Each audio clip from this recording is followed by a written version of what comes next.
37%. 37%. God damn.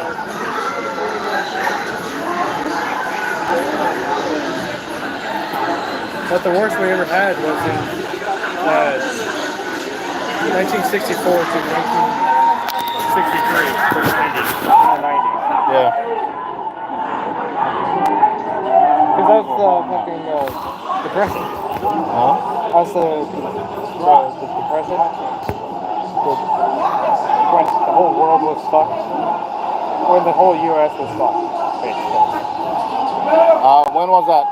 Probably was 1964 to 1963. oh yeah.